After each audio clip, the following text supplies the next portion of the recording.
बाबांकडे भूक लागली, जेवायची सोय आहे, जरा आवाज ओबीसीचा मोठा झाला पाहिजे. 52% आवाज 55% आवाज 55% झाला पाहिजे. राष्ट्रवादी कांग्रेस पार्टी का जो ओबीसी की बात करेगा वही देश से और जो ओबीसी की बात करेगा असं बोलल्यावर राजी असं बोलल्यावर ही वाचल्यासारखं बोला आणि सगळ्यांना बोलता येत असं तर पाठिंबा द्या. जो ओबीसी की बात करेगा ये ओबीसी का आवाजच नव्हता. जो ओबीसी की बात करेगा नक्की भूकेल नक्की भूकेल. मी या ठिकाणी पहिला एक ठराव मांडणार आहे साहेब की प्रत्येक जिल्ह्यामध्ये आमच्या ओबीसी आघाडीच्या एका कार्यकर्त्याला ओबीसीचं विधानसभेचं तिकीट मिळालंच पाहिजे हा ठराव आम्ही या ठिकाणी. अगोदरचे प्रस्तावित आमचे जे मित्र पक्षात आहेत ओबीसीचे ते वगळून या ओबीसी आघाडी काळमांडे साहेबांच्या राजपूत साहेबांच्या आघाडीत ओबीसीच्या कार्यकर्त्यांना मग ते महाविकास आघाडीचे नेते शरदचंद्र पवार साहेब आहेत.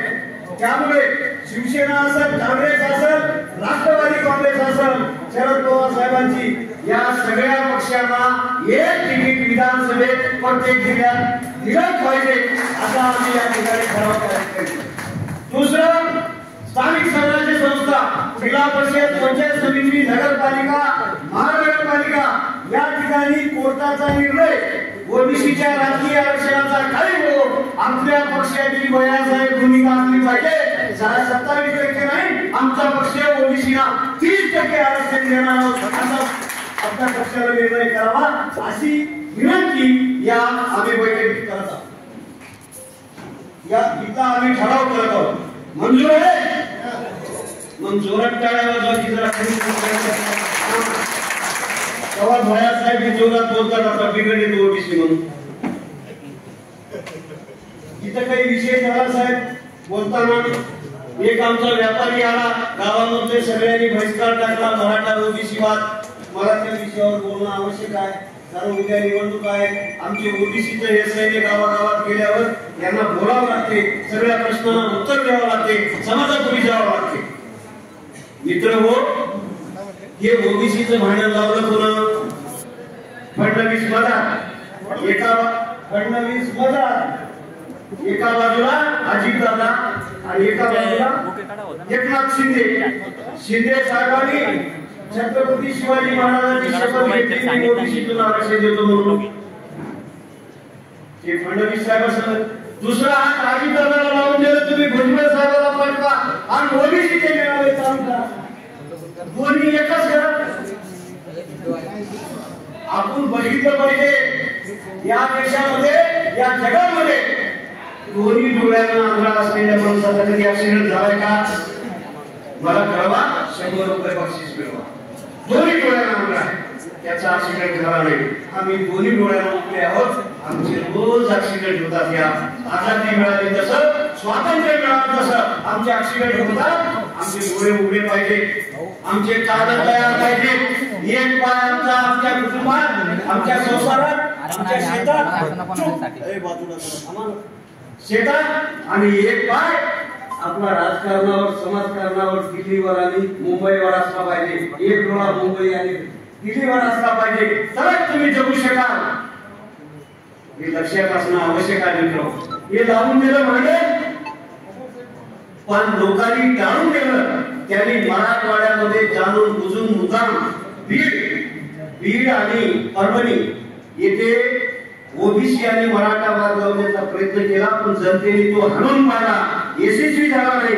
कारण फडणवीसांची अपेक्षा होती ओबीसी मराठा वाद लागला तर मराठा समाज आम्हाला मत देत नाही, ओबीसी समाजाचे मत आमच्या थोडीच पडली पाहिजे.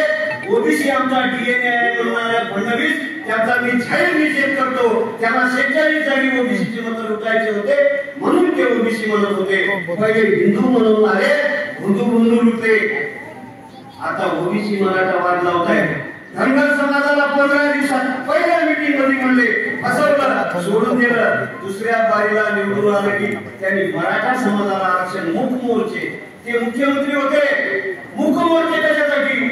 मोर्चे जर भोरके असले तर मुख्यमंत्र्याला शिवागाचे असते, मुख्यमंत्र्याचं कसं काय खाली मुद्दा वरी पाय म्हणायचे, मूक मोर्चे करायला लावले, प्लॅनिंग वर. आणि ते फसवा आरक्षण दिलं ते टिकलं नाही.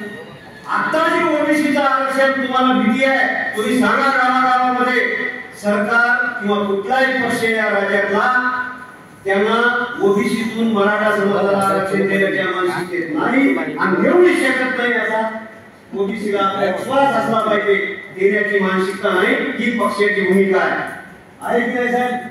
ही पक्षाची भूमिका आहे. म्हणून नाही तुम्ही वरी किती द्या, आमची अडचण नाही. आणि मुळात भैयासाहेब सांगा राज्य सरकारच्या हातात आरक्षण देण्याचं आहे का?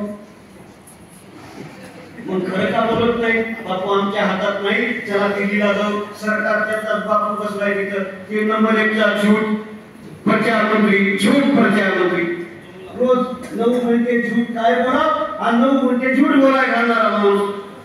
देशाला 14 वर्षापासून बुडवतोय, फसवतोय, सगळ्या संस्था विकतोय, नोकरीच नाही, आरक्षण कपडा लावून ठेवायचं. ओबीसीचा असो की मराठा असो, सगळ्या संस्था विकल्या, नोकऱ्या गेल्या. खाजगीकरणात आरक्षणाचा आमचा बिल उठले. कर्नाटक कसं आहे, आपल्या इथं आपलं सरकार आलं तर खाजगीकरणात सुद्धा आरक्षण आलं पाहिजे. हा मुद्दा आपण समजून सांगला पाहिजे.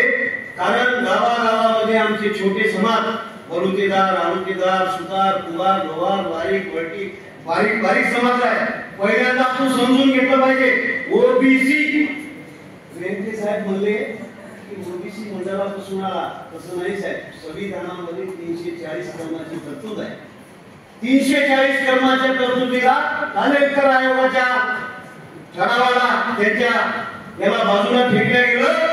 मागून मोरारजी देसाई आले, त्यांनी ओबीसीचं मी आरक्षण देतो, मंडळ आयोग लागू करतो, कालेकर आयोग म्हणून मत घेतले. ते आले आणि नंतर म्हणले की नाही आता हे लई दिवसाचा जुना झाला, याला फेकून द्या. आणि बीपी मंडळ या खासदाराची नियुक्ती झाली, त्याचं नाव मंडळ आयोग आहे. बिंदू प्रसाद मंडळ, बिंदेश्वरी प्रसाद मंडळ हे खासदार बिहारचे होते, त्यांच्या नावानं मंडळ आयोगाची स्थापना झाली.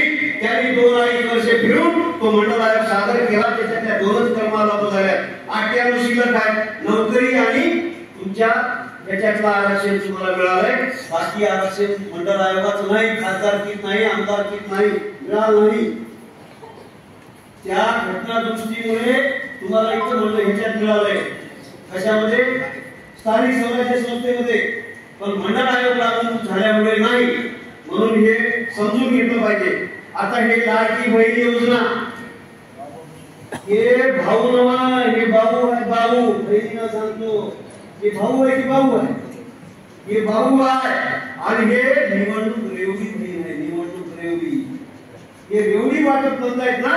आता निवडणूक आली, हे लोकसभेत पार्टी छटका मारला म्हणून याच्या तोंडातून लाडकी बहीण सुरू झाली. लाडकी बहीण हे निवडणूक रेवडी आहे. आपण समजून सांगलं पाहिजे. हे बंदही करून टाकली गेलीची पटकून. एवढं राज्यावर कर्ज झालं, हे आमदार कुठून? दुसरा, हे ओबीसी मराठा वाद लावणारे कोण आहे ते समजून घेतलं पाहिजे. मित्र हो, ओबीसीच्या मंडळ आयोगाला विरोध कोणी केला? कोण्या पक्षाने केला? कोण्या पक्षाने केला? खाली सांगा. कमंडल, मंडळ विरुद्ध कमंडल. आरएसएस भाजपाने विरोध केला. भाजपा हा ओबीसीचा नंबर 1 चा शत्रू आहे आणि तोच आपल्याला हिंदू म्हणून फसवतो.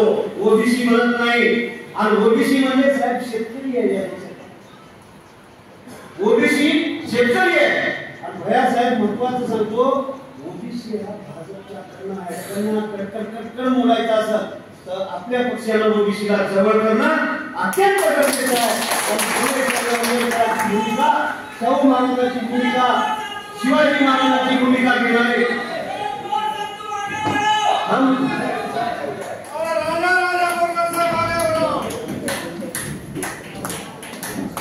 आपले ओबीसीचे अध्यक्ष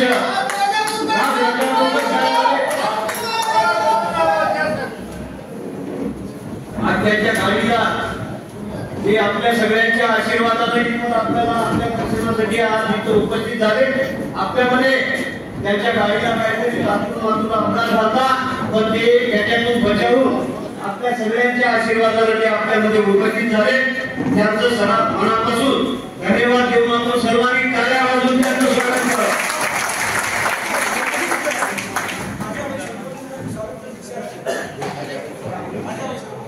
खाजाबाई शहर अध्यक्ष जमशेदुद्दीन साहेब, आमच्या ओबीसीचे अध्यक्ष राजा कुलकर्णी साहेब यांचं खुर्ची देऊन स्वागत करत आहे. आपण सर्वांनी टाळ्या वाजवून स्वागत करा. राष्ट्रवादी काँग्रेस पार्टीचा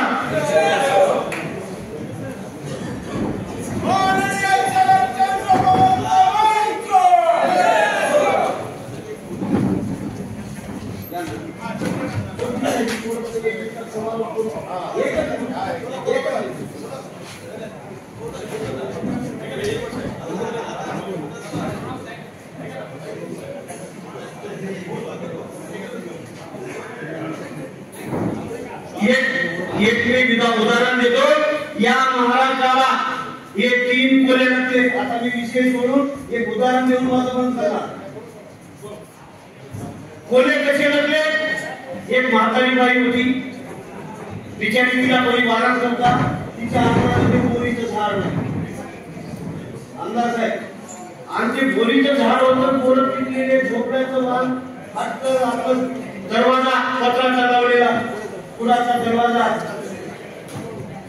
बाहेर चूलवरती ते पिकलेले बोरं खायला यायचे. ते कोले रोज संध्याकाळी पिकलेले बोरं खायचे. खाऊन खाऊन खाऊन पोट भरलं की त्या चुलीमध्ये छाडून जायचे. ते सकाळ उठली की म्हातारी शिवाल्याची भाड्याचं म्हणत बसलं, कोणता भाड्या आला, याचं बसला पुन्हा झालं, माझ्या चुलीचं सांगायला याचं काय मी नाश केलं म्हणून ती शिवाल्यात रस्त्यावर फिरायची. तिला माहितच दुसऱ्या दिवशी यायचं, बोरं खायचं, पुन्हा खाऊन खाऊन खाऊन त्या चुलीत हारायचं आणि निघून जायचं. सकाळ म्हातारी अशी शिवाले.